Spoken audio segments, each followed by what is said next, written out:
Então a gente vai continuar a nossa leitura de Starters, Alyssa Price. Meu tablet parou de funcionar. E aí eu não consigo nem mostrar a capinha do livro aqui pra vocês mais. Então eu vou ter que ler no computador. Eu vou ficar olhando pra cá. O livro. Infelizmente estou sem a minha cópia do livro físico, por isso que eu vou ler aqui. Mas em breve estarei com a minha cópia do livro físico em mãos. Pra gente continuar a nossa leitura em grupo, conjunto, dupla, o que quer que seja. Juntinhos, eu e tu e eu. Eu lendo, você me escutando, eu lendo, você lendo comigo. Tudo certo. Vamos lá? O capítulo 2 de Starters, ele é um pouquinho grande, assim como o capítulo 1. Então, vamos lá pra gente poder dar sequência. A Callie, o Tyler e o Michael tinham acabado de ser expulsos do esconderijo onde eles estavam e agora eles estão correndo dos inspetores para não serem pegos. Então vamos lá. Capítulo 2. Corrimos pela rua, fugindo das sirenes dos inspetores. Olhei para trás apenas por um instante, o suficiente para ver os cabelos prateados e uniformes em tom cinza chumbo correndo para fora da viatura. Michael pegou Tyler nos braços e nós corrimos o mais rápido que podíamos. Após algumas curvas, nos agachamos abaixo de uma passarela entre nosso prédio antigo e o outro prédio de escritórios abandonado. Ouvimos os inspetores nos perseguindo, mas já estávamos longe da passarela antes que eles chegassem à entrada, evitando que percebessem qual foi o caminho que tomamos. Eles tinham armas e mais de 100 anos de experiência, mas nós tínhamos pernas jovens. Conseguimos nos esconder em meio aos arbustos no terreno que havia entre os prédios. Eles estavam ressecados e tinham espinhos, mas ainda serviam para ocultar no meio da escuridão daquela hora. Foi bom ter andado pela redondeza para descobrir os possíveis esconderijos quando nos mudamos para cá. Afastei os galhos enquanto Michael colocava Tyler no chão, e nós nos amontoamos ali, entre as moitas. É importante. Opa! Opa! Os inspetores saíram da passarela. Eu os observei por um buraco que havia entre os arbustos, examinando os seus movimentos. Um deles foi para a esquerda, o outro veio na nossa direção. Ouvi um som que vinha da garganta de Tyler, um arfar que sempre precedia uma tossida. Senti os pelos dos braços se arrepiarem. Michael cobriu a boca de Tyler com a mão. Um inspetor que estava se aproximando. Um inspetor. Oh, meu Deus, hoje está difícil. Um inspetor estava se aproximando. Será que perceberam que estávamos ali? Ele se agachou e chegou mais perto, com a arma em punho. As batidas do meu coração ecoavam em meus ouvidos. Agarrei a camisa de Michael com força e pressionei minha bochecha contra seu ombro. A mão do inspetor tarteou entre as folhas que estavam diante do meu rosto. Ele estava tão próximo que eu conseguia sentir o cheiro oleoso das luvas que ele vestia. Prendi a respiração. Ele está aqui! Chamou a voz de outro inspetor. Logo depois, o som que causou arrepios em nossas espinhas. Um estalido eletrônico, seguido por um arco elétrico, ecoou em meio ao frio da noite. Zip Taser. Gritos agonizantes soaram após os estalidos. Eles nos abalaram profundamente, fazendo com que nossos dentes doessem e causando a mesma dor em nossas almas. As folhas do arbusto se agitaram quando o nosso inspetor se afastou correndo. Encostei meu rosto no buraco do arbusto para ver. Um garoto estava deitado no chão, com o rosto virado para baixo. Seus gritos estavam se transformando em gemidos. Um dos inspetores o prendeu com algemas automáticas e o forçou a se virar. Eu o reconheci. Era um dos que vieram morar conosco, no prédio, há pouco tempo. A lateral de seu pescoço estava enegrecida, queimada pelo disparo do zip taser. Isso sempre acontecia quando a arma era disparada, muito perto da vítima, ou se estivesse ajustada para disparar a carga máxima. Eles faziam isso de propósito, para nos marcar. Ele começou a gritar enquanto amarraram uma correia ao redor de seus pulsos e de seu peito, implorando-lhes que o deixassem ir embora. Os inspetores ignoraram os apelos do garoto, inclinando-o para a frente e segurando a correia entre os ombros para arrastá-lo enquanto se afastavam do lugar. Os calcanhares dele arranhavam o chão e cada irregularidade no pavimento era pontuada por um grito. Era como se houvessem capturado um animal. Eles eram covardes.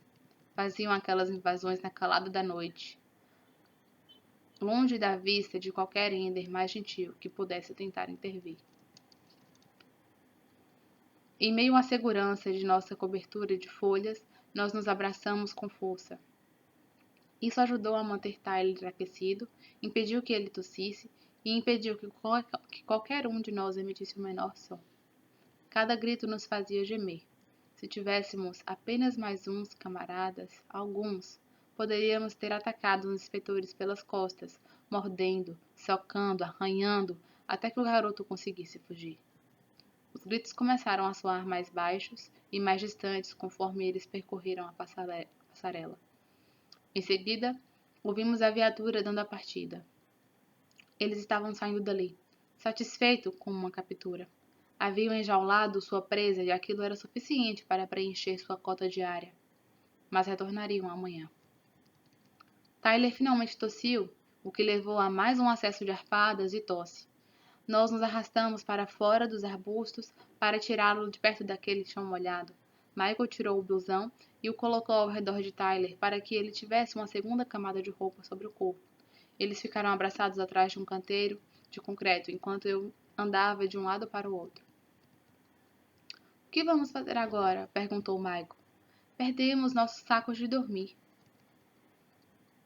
E meu zip-taser, engoli em seco, lembrando-me das armas dos inspetores. E também nossas garrafas de água e todas as coisas que conseguimos guardar, encontrar ou construir. Minhas palavras ecoaram no ar frio da noite. A sensação da perda era definitiva e esmagadora.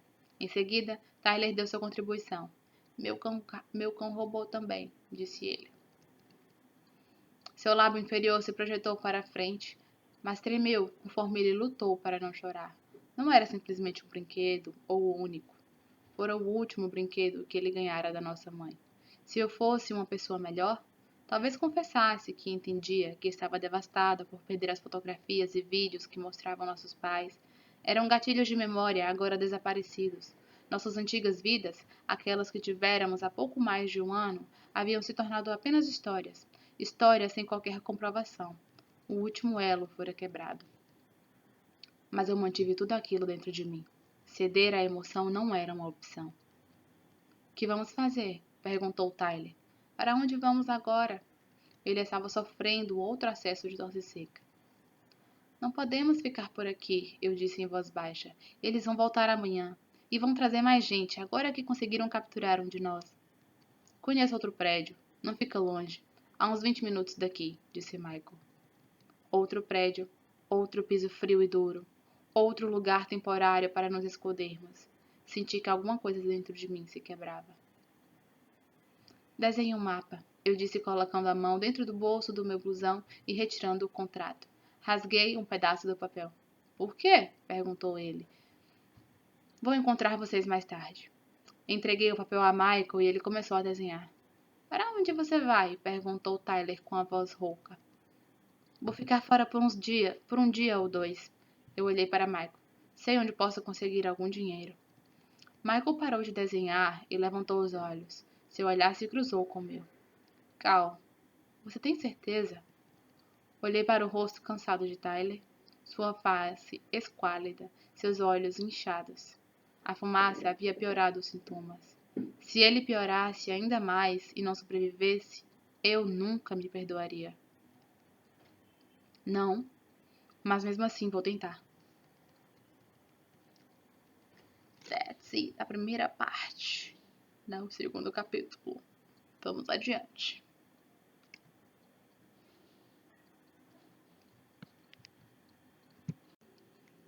Quando entrei em Beverly Hills, eram 8h45.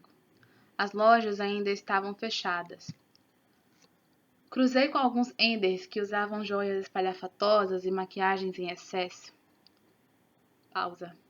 Isso daqui me lembra muito Jogos Vorazes e o Povo da Capital. Tipo assim, não é a mesma coisa, mas sempre tem esse paradoxo, nas distopias, novamente, né? Esse paradigma, às vezes, assim, essas discrepâncias, que é algo bem chocante. Faz parte, eu acho, né, da construção da ideia da sociedade, da modificação, e para a gente enxergar o que é que pode estar errado. E às vezes não é exatamente aquilo que está errado, mas existe alguma coisa errada. Existe algo não adequado, digamos assim.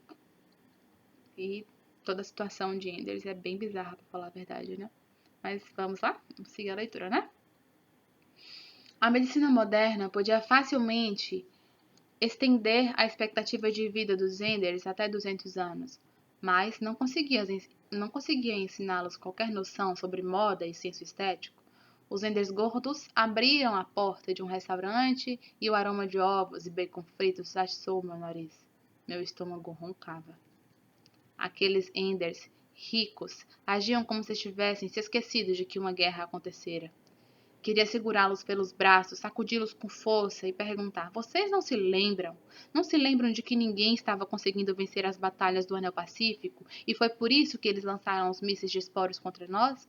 Vocês se lembram? Vocês não se lembram de que ninguém estava conseguindo vencer a batalha? E eu já li essa parte. Não se lembram de que usamos as armas de pulso eletromagnético para destruir os computadores dos inimigos, seus aviões e seus mercados de ações?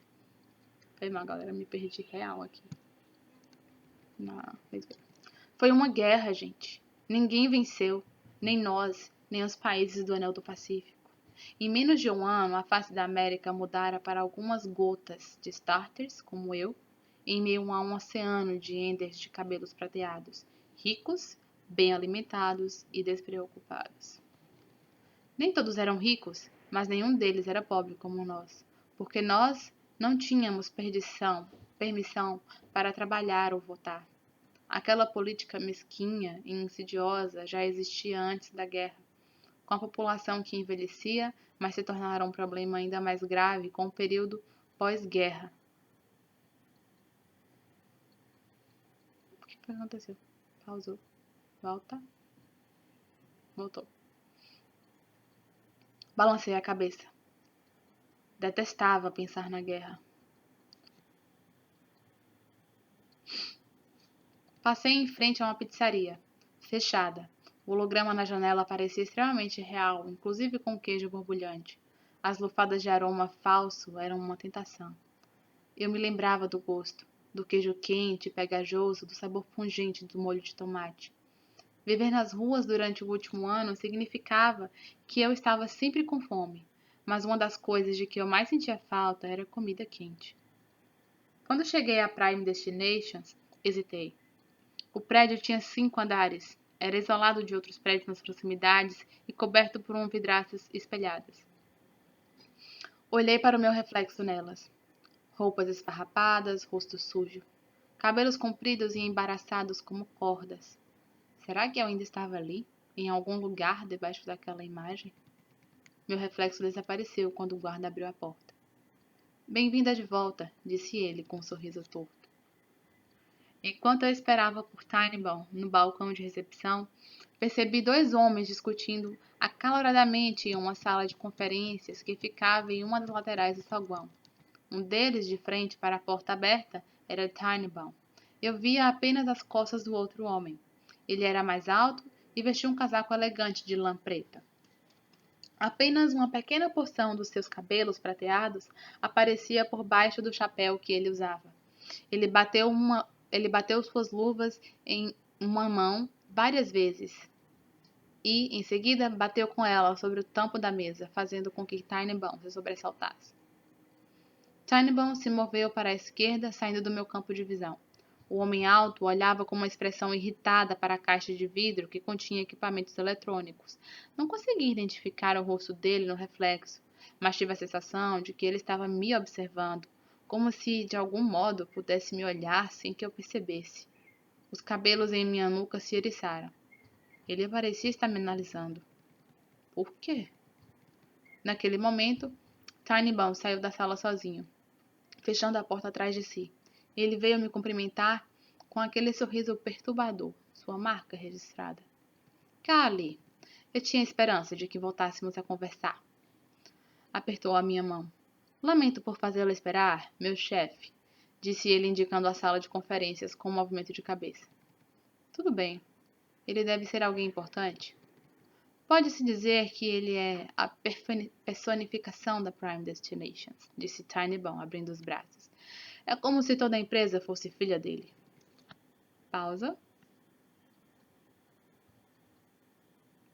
Eu acho que isso me acendeu uma lâmpadazinha que... Recordem esse trecho, essa fala aí. Esse cara, eu acho que ele vai ter algum significado lá na frente, se eu não tô enganada. Vamos lá. Eu acompanhei até o escritório e me sentei em frente à sua escrivaninha, enquanto ele tocava sua aerotela. Na minha direita havia um espelho emoldurado, provavelmente um espelho falso, escondendo uma urna janela de observação, eu imaginei. Escondendo uma janela de observação, eu imaginei. Tem uma ortografia meio estranha nesse arquivo aqui. Foi mal. Quem nos indicou a você? Perguntou ele. Dennis Lynch. E onde você o conheceu? Estudávamos na mesma escola antes da guerra. Tinybone continuava me olhando fixamente, como se eu devesse dizer mais alguma coisa. Depois que a guerra acabou, eu o encontrei na rua e ele me falou como era este lugar. Eu não queria admitir que encontrara Dennis enquanto morava em um prédio abandonado. Tinybone sabia que eu era um sem-teto, mas eu não me atreveria a admitir aquilo. Ele pareceu ficar satisfeito com a explicação. E quais são os esportes que você pratica? Arco e flecha, esgrima, natação. Também sei atirar com rifles. Ele levantou uma sobrancelha. Rifles? Meu pai sabia usar armas de fogo, então estava na divisão científica do exército. Ele me ensinou a atirar. Ele faleceu, eu presumo. Sim, minha mãe também. Ele olhou para as minhas roupas. Presumo também que você não tenha outros parentes vivos. É claro que não tenho, seu imbecil. Você acha que eu estaria morando na rua se tivesse? Bom, isso foi um pensamento dela. Preciso sinalizar isso pra vocês, né? Senão fica estranho. Aí ela responde: sim, é verdade. Ele assentiu e bateu na mesa com a mão. Bem, vamos verificar se você é tão boa quanto parece. Eu não me mexi. A menos que você não tenha alguma pergunta. A menos que você tenha alguma pergunta. Eu tinha que perguntar. Como vou saber que não serei capturada? Por estar trabalhando? Ele sorriu. Veja bem, não estamos contratando-a para trabalhar. Você estará doando seus serviços, não trabalhando. Não pode trabalhar conosco enquanto estiver dormindo, disse ele rindo.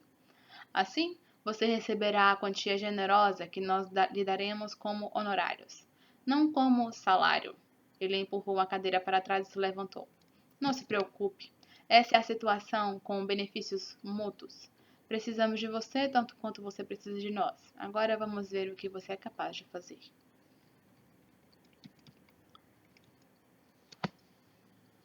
O Sr. Tinybone me apresentou a uma Ender chamada Doris, que foi designada para ser a minha mentora pessoal. Ela tinha o cabelo prateado típico dos Enders, mas o corpo de uma bailarina. Vestia-se de acordo com a moda habitual dos Enders, roupas com estilo retrô com toques modernos.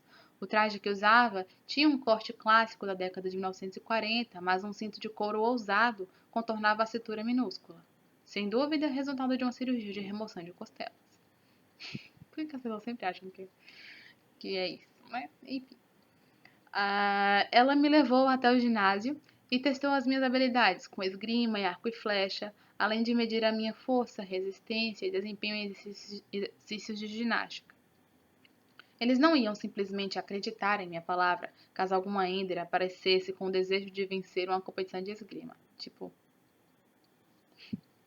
eles são meio malucos, né? Mas é o povo da capital tudinho. A única coisa que faltava era o tiro ao alvo. Eles não estavam equipados para testar esse tipo de habilidade, por isso tivemos que ir até uma área de tiro. Tinybone e eu embarcamos na traseira de uma limusine e o veículo rodou por 20 minutos. Preso naquele espaço confinado, ele tossiu e franziu o nariz e em seguida cobriu-o com seu lenço. Tenho certeza de que foi por causa da minha fragrância das ruas. Aquilo nos deixava quites, porque eu não conseguia suportar o cheiro artificial da colônia que ele usava. Ele nem mesmo olhava para mim, preferindo ler sua mini aerotela durante todo o trajeto. Dicção, tá? Mas conseguia atrair a atenção de Tannenbaum quando estávamos na área de tiro e o diretor do lugar me colocou um rifle nas mãos. Aquele movimento me empurrou para trás e me fez voltar 3 anos no tempo, quando eu tinha 13 anos. Quando meu pai fizera a mesma coisa. Na época, eu tinha protestado, dizendo que o rifle era grande e pesado demais para mim, e não queria admitir que estava com medo e que preferia passar o tempo com ele pescando ou caminhando pelas montanhas. Porque, né? Programa de pai e filha, ninguém espera que vai ser ensinar a atirar com tiro ao alvo, nem nada do tipo, né? Mas vamos entender qual era a situação deles. Alguma coisa tinha. Menina Cal, escute com atenção, dissera meu pai. Sempre que usava aquele apelido especial enquanto falava comigo de maneira séria, ele conseguia a minha atenção. Há uma guerra acontecendo, continuou ele. Você precisa aprender a se defender. Defender a si mesmo e Tyler. Tá explicado. Mas a guerra não é aqui, papai, eu dizia. Naquela época, a guerra acontecia predominantemente no Oceano Pacífico. Mesmo assim, a resposta de meu pai deixou claro que ele sabia o que aconteceria. Ainda não, menina Cal, mas ela vai chegar. 2 anos depois, a Guerra dos Esporos transformaria todos nós. Enquanto Tannenbaum observava com um olhar cético, endireitei e trouxe o rifle para a posição correta. Fechei um olho e usei o outro para alinhar a mira digital com o alvo. A silhueta de um homem.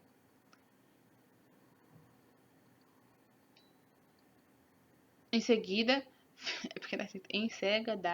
Em seguida, fechei os 2 olhos e rapidamente os abri. A arma ainda apontava para o mesmo ponto. Inspirei o ar e puxei o gatilho. A bala perfurou um círculo vermelho no meio da testa. O diretor da área de tiro não disse nada. Apenas fez um movimento de cabeça para que eu atirasse novamente. Minha próxima bala passou pelo buraco que a primeira deixara. Tannenbaum estava completamente imóvel, olhando fixamente para o alvo, como se aquilo fosse simplesmente um truque. Outros atiradores, todos eles Enders, pararam de praticar para me observar, enquanto eu alvejava o mesmo alvo a cada disparo. Continuamos o teste com uma variedade de armas, e eu também consegui impressioná-los com um grande número de armas de fogo que sabia usar. Obrigada, papai. No caminho de volta, Tannenbaum já não tossia mais tanto o nariz. Ele ajustou a base da sua mini aerotela para que eu pudesse lê-la. Meu contrato estava ali. Pulei os detalhes até a parte que me interessava. Os 3 aluguéis e o pagamento. O dinheiro seria o bastante para alugar um apartamento por 2 anos e subornar um adulto para que assinasse o contrato por nós. O valor ainda é o mesmo que estava no contrato antes dos testes. Sim, minhas habilidades não deveriam elevar o valor dos honorários? Eu disse, por que não arriscar a sorte? O sorriso de Tannenbaum desapareceu. Você sabe negociar bem, para uma jovem. Ele suspirou e digitou valores mais altos. O que acha dessa proposta? Lembrei-me de algo que meu pai me ensinara a perguntar. Quais são os riscos? O que pode dar errado? Eu disse. Todos os procedimentos envolvem certos riscos. Entretanto, nós tomamos todas as precauções para proteger nossos patrimônios. Ou seja, eu. Ele concordou com um movimento de cabeça. Em 12 meses de operação, não tivemos qualquer problema. Não era muito tempo. Mas eu precisava mais do dinheiro do que de uma resposta melhor. O que meu pai diria se soubesse o que eu estava fazendo? Afastei aqueles pensamentos da minha mente. A parte mais difícil já acabou, disse Tannenbaum. O resto, tão fácil quanto deitar para dormir.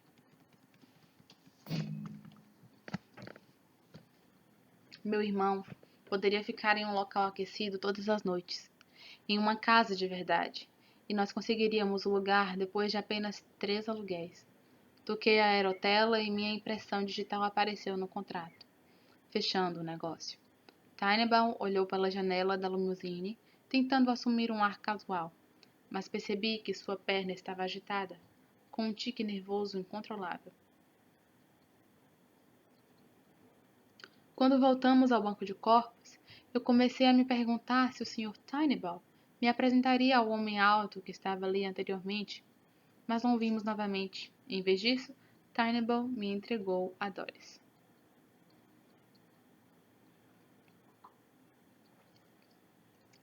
Espere até ver o que Doris tem para você. Ele sorriu e depois desapareceu pelo corredor. É hora de começar sua renovação, disse Doris, fazendo um volteio com o pulso como se fosse a minha fada madrinha. Renovação? Doris me olhou de cima a baixo. Minha mão instintivamente tocou pontas dos meus cabelos desgrenhados, como se quisesse impedir que ela os cortasse. Você não está achando que vamos apresentá-la desse jeito, não é? Puxei a manga do blusão por cima da mão e esfreguei meu rosto. Ela estendeu a mão para tocar meu braço. Você é uma garota de sorte. Vamos lhe dar uma renovação completa, da cabeça aos pés. Reparem, porque eu tive que parar, gente, porque tá escrito assim. Vamos lhe dar uma renovação com dieta. Eu, tipo, com dieta. Na cabeça aos pés. Tá tão magra que eu preciso engordar. Voltando pro livro. Ela examinou minha mão. Suas unhas brilhavam com um esmalte iridescente que me fez lembrar do interior da concha de um marisco. As minhas davam a impressão de que eu estivera cavando um buraco em areia manchada com óleo. Temos muito trabalho a fazer. Doris colocou a mão em minhas costas, guiando-me em direção a uma porta dupla. Você não vai nem conseguir se reconhecer quando terminarmos. É disso que eu tenho medo.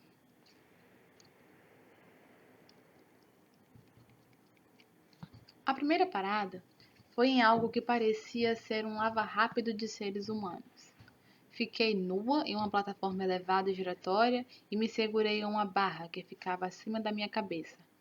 Óculos pequenos protegiam meus olhos enquanto substâncias químicas de cheiro forte eram lançadas contra o meu corpo inteiro. Os óculos com lentes tipo olho de peixe faziam com que tudo parecesse um pouco mais surreal do que já era, incluindo o fato de que Doris assistia ao processo através de uma janela de observação. Imensos rolos de espuma surgiram por entre os painéis encurvados, aproximando-se cada vez mais, e eu quase imaginei que seria esmagada por eles. Mas respirei fundo quando o material macio assumiu os contornos do meu corpo e me esfregou da cabeça aos pés. Finalmente, as máquinas pararam e os rolos de espuma se afastaram para o último estágio. Um jato de água de alta potência que veio de todos os lados e que me deu a sensação de que meu corpo estava sendo perfurado por agulhas. Literalmente enfiaram ela dentro de um lava-jato, de um lava rápido de pessoas. Ai, ai. Pelo menos em Jogos Vorazes eles têm uma equipe, né, que faz isso. Pessoas que fazem isso. É estranho de toda forma, né? Mas esse lava-jato aqui chegou a ser cômico. Passei por uma pequena câmara iluminada apenas por luzes azuis, e em seguida por um compartimento seco e quente. Na última sala, que se parecia com um consultório médico, 2 Enders usando trajes de proteção me examinaram para ver se havia contaminação por bactérias. Eles decidiram que eu estava limpa. Assim, do nada, né? Tipo, tá limpa, passa. E em seguida fui levada para uma série de procedimentos de embelezamento. Em primeiro lugar, tratamentos a laser. A equipe de Enders disse que eu iria apenas descobrir minhas sardas e clarear minha pele adolescente, mas demorou muito tempo para terminar. Eles não me deixaram ver os resultados, mas garantiram que eu ficaria contente. Percebi que eles haviam curado completamente os cortes que as brigas deixaram em minhas mãos. Eu queria... Esse povo do futuro é evoluído, né? A estética é com eles mesmo. Depois vieram manicure, pedicure e, como se eu ainda não estivesse limpo o suficiente, uma esfoliação do corpo inteiro. A dor do esfregaço, em uma escala de 0 a 10, conseguia facilmente o nível 11. Posteriormente, Doris me levou para uma sala pequena para conhecer a cabeleireira da empresa. Era a primeira Ender que eu via cujos cabelos não eram inteiramente brancos ou prateados. Os dela tinham mechas roxas e eram totalmente espetados para cima. Tentei recusar o corte de cabelo. Não seja tola. Doris estava apoiada no balcão, tamborilando as unhas cada vez mais rápido. Ela não vai cortar seu cabelo como se você estivesse prestes a entrar no exército. Seu cabelo vai continuar longo. Vamos apenas melhorar o estilo. Talvez com algumas camadas.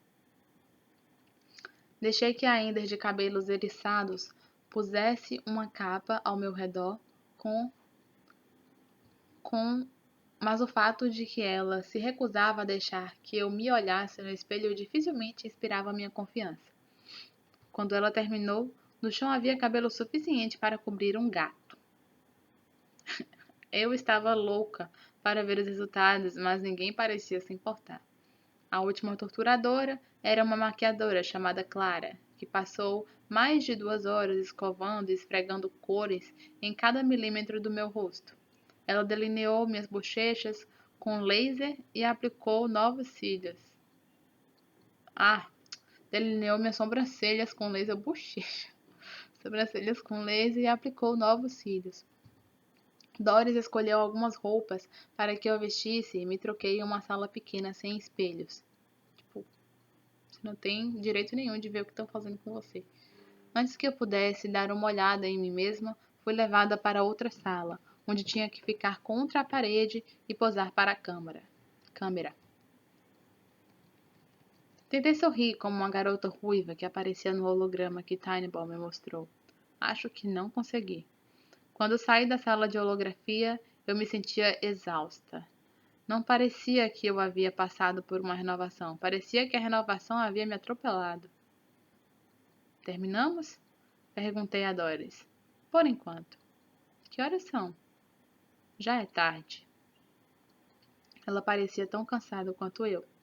Vou mostrar onde fica seu quarto, disse ela. Aqui? Você não pode voltar para casa a pé às 11 da noite com essa aparência, disse Doris, apoiando-se contra a parede e tamborilando as unhas.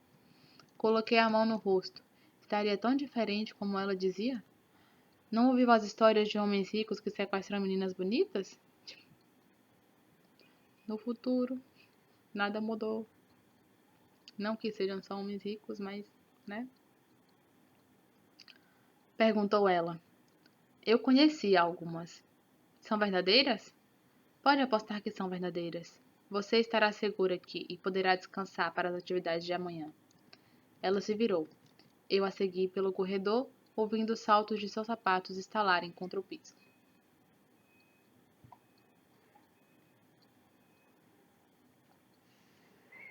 Eu nem sei qual é a minha aparência, eu disse em voz baixa. Momentos depois, estava deitada em uma cama de verdade, com lençóis e um edredom incrivelmente macio. Havia me esquecido do luxo de ter uma cama limpa, de como os lençóis deslizavam sobre a pele. Era como flutuar no paraíso.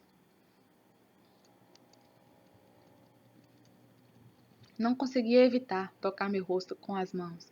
Minha nova pele estava incrivelmente lisa. Aquilo me lembrou da pele de Tyler quando ele era um bebê e eu acariciava aquelas bochechas grandes e rosadas. Minha mãe dizia que, se eu continuasse fazendo aquilo, iria desgastar as bochechas do meu irmão. Tyler. Comecei a imaginar o que ele estaria fazendo. Será que o novo lugar que Michael encontrara era seguro?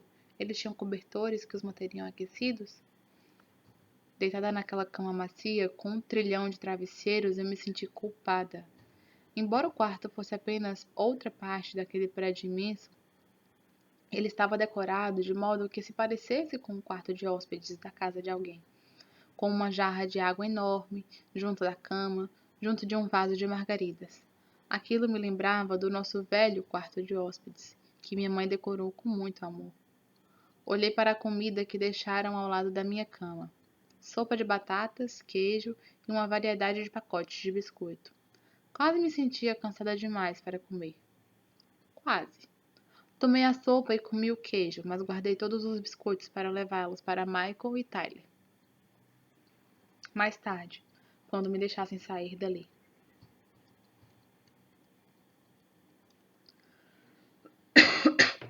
Desculpa.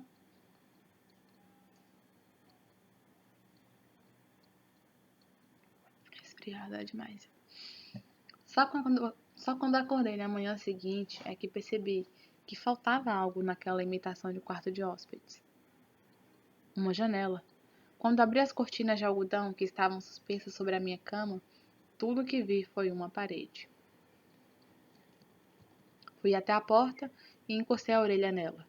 Tudo que conseguia ouvir era um zum zum zum de um prédio comercial. Tentei girar a maçaneta para olhar do lado de fora, mas ela estava trancada.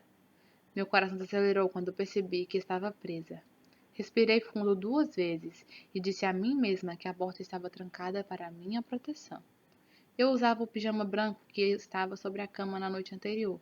Abri o armário para procurar minhas roupas, mas em vez disso, deparei-me com meu reflexo no espelho, de corpo inteiro, que havia no lado externo da porta. Suspirei. Eu estava linda. Ainda era o meu rosto, com os olhos da minha mãe e o contorno do queixo que herdei do meu pai, mas tudo estava muito melhor. Minha pele brilhava com um frescor impressionante. As maçãs do rosto estavam mais salientes. Era isso que o dinheiro podia fazer. Essa era a aparência de que todas as garotas poderiam ter se tivessem uma quantidade infinita de recursos. Cheguei mais perto do espelho e olhei meus olhos, que ainda tinham a maquiagem aplicada do dia anterior. Há um ano, eu não me maquiava.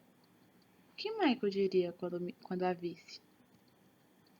Concentrei minha atenção no guarda-roupa. Uma única peça estava pendurada ali, uma camisola cirúrgica. Doris destrancou a minha porta e entrou vestindo um blazer complementado por uma calça comprida, cinto e com um sorriso grande demais no rosto. Bom dia, Callie, ela exclamou. Ela examinou meu rosto. Dormiu bem? Sim, muito. Fizeram um ótimo trabalho em você, disse ela. Dora examinou cuidadosamente meu rosto e se apoiou contra a parede. Ela voltou a tamborilar a parede com as unhas, um hábito que já estava começando a me irritar bastante. Não se preocupe com a maquiagem, vamos reaplicá-la mais tarde. Venha comigo. Doris parece F. Meu estômago roncou. Percebi que a bandeja do jantar da noite passada desaparecera. Quando isso tinha acontecido? Doris? Ela interrompeu o passo. Sim, querida. Vamos tomar o café da manhã? Eu perguntei. Oh, querida, você vai participar de um banquete mais tarde, com tudo o que você gosta. Ela acariciou meus cabelos. Ninguém fazia aquilo comigo desde que a minha mãe morrera. O gesto me tocou profundamente e senti meus olhos se encherem de lágrimas. Um nó se formou na minha garganta. Doris se inclinou em minha direção e sorriu. É que não podemos alimentá-la antes da sua cirurgia. Eu olhava para o teto, enquanto eles me empurravam sobre uma maca, através de um corredor que parecia não ter fim. Eu havia afastado o procedimento da minha mente, mas agora ele estava à minha volta. Detestava agulhas, detestava facas, detestava ser anestesiada e não ter qualquer controle. Talvez eles soubessem disso, porque me deram algum tranquilizante. A textura do teto começou a ficar indistinta, até não passar de um borrão. Tannenbaum disse que a cirurgia seria simples, mas ouvi a conversa dos médicos quando estava passando pelo exame pré-operatório. Seria complicada. Eu estava atordoada demais para lembrar dos detalhes. Wender, enfermeiro, magro e elegante, sorriu para mim enquanto empurrava a minha maca. O que ele estava usando ao redor dos olhos? Delineador? Nem sei qual dos livros é mais antigo, né? Mas isso era loucura. Eu era uma fracote que ficava com as mãos encharcadas de suor apenas com a expectativa de receber uma vacina. E ali estava eu, oferecendo-me voluntariamente para passar por uma cirurgia. Em meu cérebro, de todos os lugares. Provavelmente a parte do meu corpo de que eu mais gostava. Ninguém nunca reclamava sobre ter um cérebro gordo, ninguém acusava seu cérebro de ser alto ou baixo demais, largo ou estreito demais, ou frio, ou a coisa funcionava ou não funcionava. E o meu funcionava muito bem. Comecei a rezar, pedindo para que continuasse a funcionar bem depois da cirurgia. Não para de funcionar, não para de funcionar, por favor, não me deixa burra.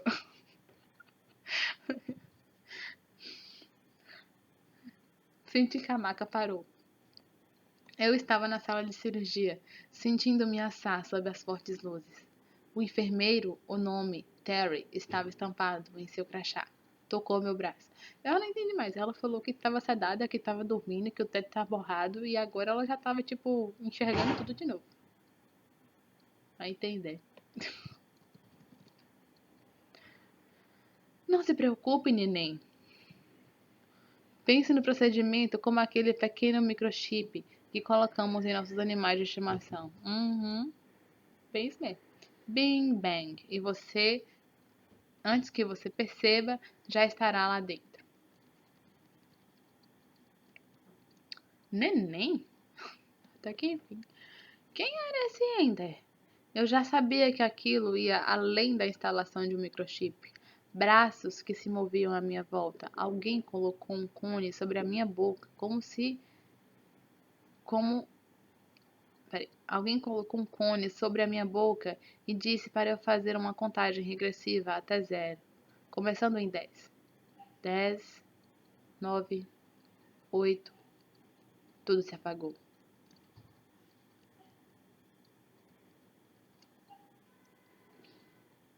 Acordei em uma cama, depois do que pareceram ser apenas alguns segundos.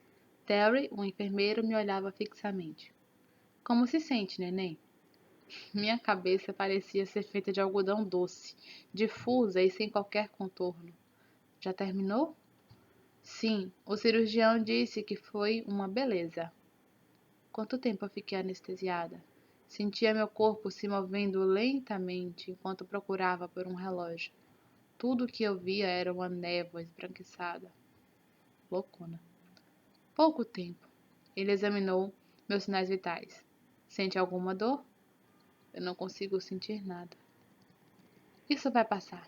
Deixe-me ajudá-la a se levantar. Não, pelo amor de Deus, não. Ele levantou a parte de cima da minha cama e comecei a me sentir um pouco mais lúcida. Meus olhos entraram em foco. Eu não reconhecia aquele quarto. Onde estou? Em uma sala de conexão. Acostume-se a ela, é onde você fará suas entradas e saídas. Era um quarto pequeno, com uma janela que dava para um corredor. À minha esquerda, um painel que provavelmente era um espelho falso. Havia várias câmeras prateadas, uma no teto e duas nas paredes. À minha direita, um Ender alto com óculos de aros pretos e cabelos brancos compridos, sentado em frente a um computador. Aquele é Trex, disse Terry. Estamos nos domínios dele agora. Ele é o rei por aqui. Trex levantou uma das mãos. Grande coisa. Ele podia ser um Ender, mas, uma vez nerd, sempre nerd. Oi, Callie. Levantei minha mão também. Percebi que havia um bracelete médico, de plástico, ao redor do meu pulso. Trex apontou para vários ícones em uma aerotela. E então, Callie, o que vai querer para o almoço? Já fazia um ano desde que alguém me fizera aquela pergunta pela última vez. Meus pratos favoritos se enfileiraram em minha cabeça. Lagosta, carne assada, droga, até mesmo uma pizza me deixaria feliz. Seria demais pedir um cheesecake de caramelo? Antes que eu pudesse dizer qualquer palavra, Trex abriu um sorriso. Então, que tal começarmos com um creme de lagosta e em seguida uma pizza com fatias de carne assada? Meu queixo caiu. Mas como? Não se preocupe, não conseguimos ler mentes. Por outro lado, a escolha daquilo que alguém quer comer é fácil. Nós enviamos seus dados cerebrais e os comparamos com um pequeno banco de dados para obter os resultados. Não sei se gosto disso. Não mesmo, sinistro. Não há problema. O que seu cérebro gosta não importa muito. Você vai estar adormecida. Precisamos apenas fazer uma conexão firme. Narre seu cérebro firme. Narre seu cérebro. Precisamos apenas fazer uma conexão firme entre seu cérebro e o do inquilino. E isso prova que temos uma conexão entre você e o computador. Seu neurochip está funcionando perfeitamente. Oba! Ele disse, gritando, girando o dedo indicador. Eles costumam apresentar problemas? Eu perguntei. Computadores costumam apresentar problemas? Riu Trax. Terry deu palmadinhas em meu ombro. Eu percebi que as unhas deles estavam pintadas de preto. Não se preocupe tanto, neném. Apenas aproveite o passeio. Ótimo. Que loucura, viu? De volta ao meu quarto de hóspedes, eu estava sentada em uma mesa, vestindo um roupão. Comi o almoço que haviam trazido para mim. Senti um pesar profundo por não poder dividir aquela comida com Michael e Tyler. Estava terminando meu cheesecake quando Doris entrou. Viu? Eu disse que iríamos alimentá-la. Já comeu bastante? Estou quase explodindo. Não podemos alugar alguém sem que o tanque esteja cheio. Eu me perguntei se teria visto uma ponta de tristeza nos olhos dela, mas, se isso aconteceu mesmo, ela conseguiu afastar a sensação. Doris abriu o armário e apontou para um cabide com uma camiseta regata, cor-de-rosa e uma calça jeans branca. Também havia roupas íntimas no cabide, um sutiã modesto com estampa de bolinhas e uma calcinha maior do que aquelas que eu geralmente usava. Ui, que ousada.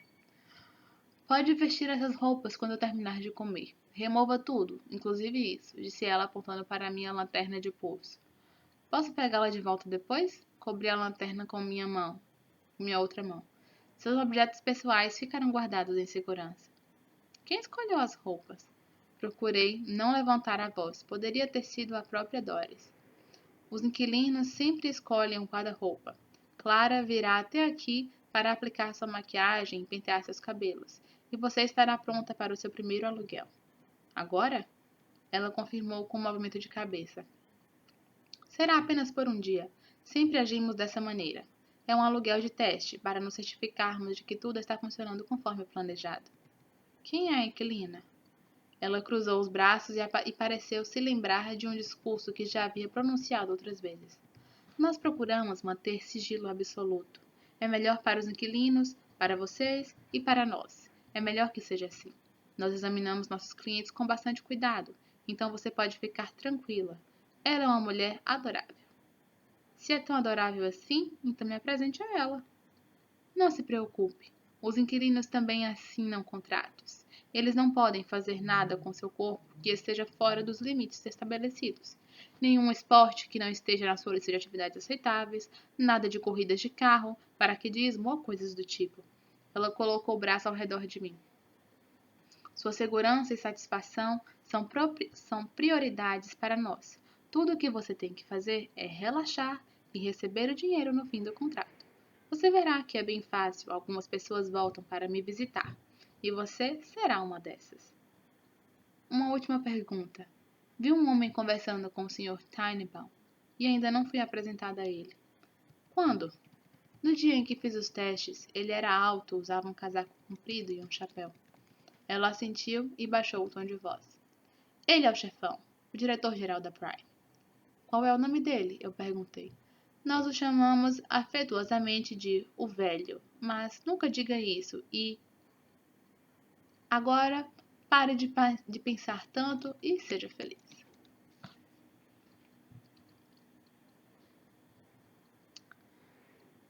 Era fácil para ela falar. Fazia muito tempo que eu não era feliz. Muito tempo desde que a vida se resumia a gloss para lábios, músicas e amigas bobas. muito tempo, desde que minhas maiores preocupações eram as provas da escola, ou se havia me esquecido de fazer a lição de casa. Estava tentando ficar segura, ser livre e conseguir sobreviver. Fim do capítulo 2. E na próxima a gente tem o primeiro aluguel da Callie. A gente se vê no próximo capítulo. Tchau!